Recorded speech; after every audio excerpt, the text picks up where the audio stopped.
첫 시간 주님께 안녕하세요. 대강교회 오훈 목사입니다. 12월 1일 목요일입니다.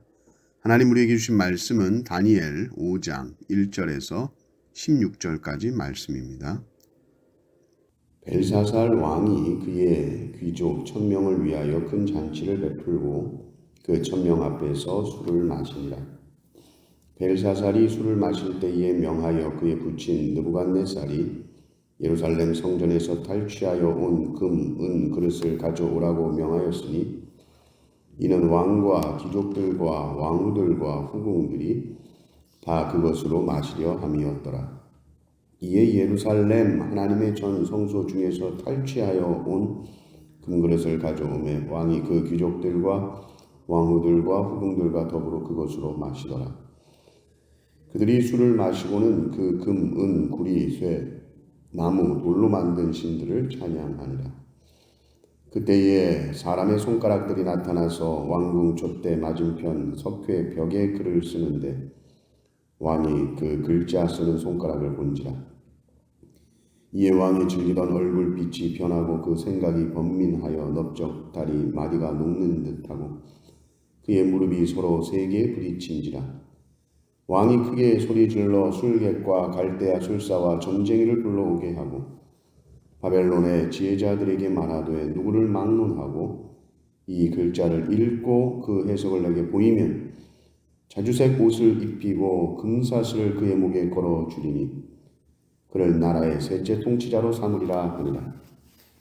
그때에 왕의 지혜자가 다 들어왔으나 능히 그 글자를 읽지 못하며 그 해석을 왕께 알려주지 못하는지라. 그러므로 벨사살 왕이 크게 번민하여 그의 얼굴빛이 변하였고 귀족들도 다 놀라니라. 왕비가 왕과 그 귀족들의 말로 말미암아 잔치하는 궁에 들어왔더니 이에 말하여 이르되 왕이여 만수무강하옵소서. 왕의 생각을 번민하게 하지 말며 얼굴빛을 변할 것도 아니니이다. 왕의 나라에 거룩한 신들의 영이 있는 사람이 있으니 곧 왕의 부친 때에 있던 자로서 명철과 총명과 지혜가 신들의 지혜와 같은 자니이다.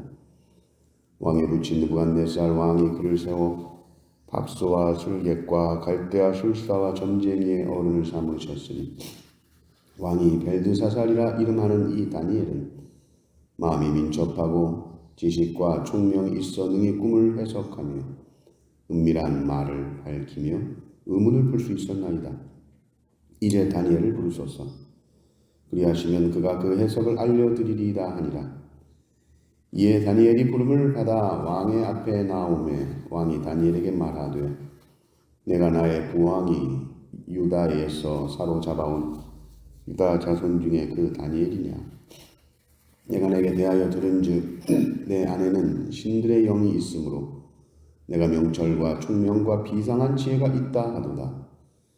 지금 여러 지혜자와 술객을 내 앞에 불러다가 그들에게 이 글을 읽고 그 해석을 내게 알게 하라 하였으나 그들이 다 그 해석을 내게 보이지 못하였느니라. 내가 내게 대하여 들은즉 너는 해석을 잘하고 음을 푼다 하도다. 그런즉 이제 내가 이 글을 읽고 그 해석을 내게 알려주면 내게 자주색 옷을 입히고 금사슬을 내 목에 걸어주어 너를 나라의 셋째 통치자로 삼으리라 하니. 아멘. 오늘 등장하는 이 느부갓네살 왕에 이어서 나오는 이 벨사살 왕이 나옵니다. 역사적으로 보면 이 느부갓네살 왕 다음에 이리저리 왕위가 왔다 갔다 했던 것 같습니다. 이 벨사살 왕도 이 느부갓네살 왕의 딸의 아들. 그러니까 2절에 보면 느부갓네살 왕이 이제 부친인 것으로 나오지만 엄밀하게 따지면 이제 외할아버지가 느부갓네살 왕이죠. 이 벨사살의 아버지는 역사적으로 보니까 나보니두스라는 이 왕인데 이 왕이 이제 전쟁을 굉장히 좋아했고 또 자기가 사위잖아요. 느부갓네살 왕의 사위로서 어떤 왕의 정당성을 확보하기 위해서 전쟁을 많이 다녔다고 그럽니다. 영토를 확장하기 위해서 거의 뭐 전쟁터에 나가 살았다고 그러는데 지금 그 아들 벨사살은 왕궁에서 뭐 하고 있습니까? 지금 아버지는 이 메데파사와 전쟁 가운데 심지어 포위가 되어 있었다라는 기록이 있습니다. 근데 지금 벨사살 왕은 궁에 1000명을 귀족들을 초청해가지고 연회를 벌이고 있습니다. 나라가 어려운 가운데 있는데도 심히 교만하고 또 이 정도 어려움쯤이야 우리 바벨론인데 이런 교만함이 가득했던 것이죠. 그 교만함이라는 것은 이 연회를 단지 즐겼다 뿐만이 아니고 지금 자신의 제국의 힘을 자랑하기 위해서 예루살렘에서 그 성전에서 훔쳐온 물건들을 가져와라. 특별히 이 금그릇을 가져와라 그래가지고 거기에다가 술을 부어 마십니다. 아주 만용을 하는 거죠. 그러면서 자기의 우상들을 찬양하는 일을 벨사살 왕이 하고 있습니다. 아주 노골적으로 하나님을 무시하고 하나님을 모욕하는 행동을 하고 있습니다. 그때 갑자기 아주 기괴한 일이 일어나죠. 5절에 보면 그때에 사람의 손가락들이 나타나서 왕궁 촛대 맞은편 석회 벽에 글자를 쓰는데 왕이 그 글자 쓰는 손가락을 본지라 이렇게 합니다. 사람의 손가락들이 나타납니다. 사람의 손가락들만 나타나서 벽에다가 막 글을 쓰는 것이죠. 그것을 왕이 봅니다. 기절할 만큼 무서웠겠죠. 6절 보니까 그 왕이 어떻게 얼마나 깜짝 놀랐는지 굉장히 자세하게 표현하는데 얼굴빛이 변하고 그러니까 굉장히 창백해진 겁니다. 생각이 번민하며 갑자기 막 온갖 생각이 들면서 정신적인 고통을 받게 되고 넓적 다리 마디가 녹는 듯하다. 넓적 다리 마디가 녹는 듯하다. 다리에 하체의 힘이 그냥 쫙 풀려 주저앉을 것 같은 그리고 무릎이 서로 부딪혔다. 엄청나게 떨었다. 아무리 교만한 인간이고 아무리 자기가 높은 지위를 갖고 모든 세상의 권력을 자기가 다 가진 것 같이 교만을 떨다가도 하나님의 심판 앞에서는 이거는 사실 심판도 아닙니다. 잠깐 하나님이 깜짝 놀라게 해주려고 그런 것뿐인데 이 조금의 하나님의 능력만 살짝 보여줘도 정신을 잃은 만큼 두려움에 빠지는 것이 인간입니다.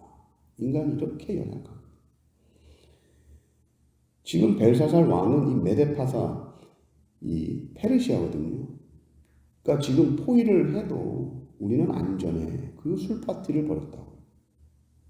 그러나 하나님께서는 순식간에 그를 공포로 몰아넣을 수가 있는 것이죠. 왕이 크게 소리를 칩니다. 이게 뭐라고 쓴 거냐? 이 글자를 해석하는 사람. 내가 이 나라에 셋째 자리를 주겠다. 왕의 지혜자들이 다 들어왔는데도 아무도 그 글을 읽지를 못합니다. 읽지 못하니 당연히 해석하지도 못하죠. 아무도 못하면 늘 지금 다니엘을 보면 다니엘서를 보면 아무도 못하면 이제 다니엘이 쫙 등장을 하는 거예요. 그 왕비가 다니엘을 기억해냅니다. 그 붙인 느부갓네살 왕 때 그 거룩한 신들의 영이 있었던 사람 그 다니엘을 부르십시오. 다니엘이 등장을 하게 되는데 이미 다니엘은 뭐 은퇴한 지가 벌써 한참입니다. 그렇지 않아요? 느부갓네살 왕 때니까 많은 사람들에게 다 잊혀졌었겠지요. 아마도 80세가 훨씬 넘었을 것이다 라고 생각을 합니다. 모든 공직에서 다 물러나 있었고 은퇴도 했고 그러니까 벨사살 왕도 몰라요 다니엘이 누군지. 근데 다시 다니엘을 하나님께서 부르시고 또 역사의 이 중심에 다시 서게 하십니다. 우리가 공적으로는 뭐 은퇴다 이렇게 있을 수 있지만 하나님 보시기에 은퇴라는 것은 없겠구나. 그런 생각들 우리가 하죠. 하나님께서 쓰시고자 하면 하나님은 언제나 부르시고 또 그 부르심에 응답할 만큼 우리가 영적으로 서 있으면 그 부르심에 응답하겠구나. 다니엘이 은퇴를 하고 노년이 되어서 사람들에게는 다 잊혀졌을지라도 하나님이 부르시면 일하는 겁니다.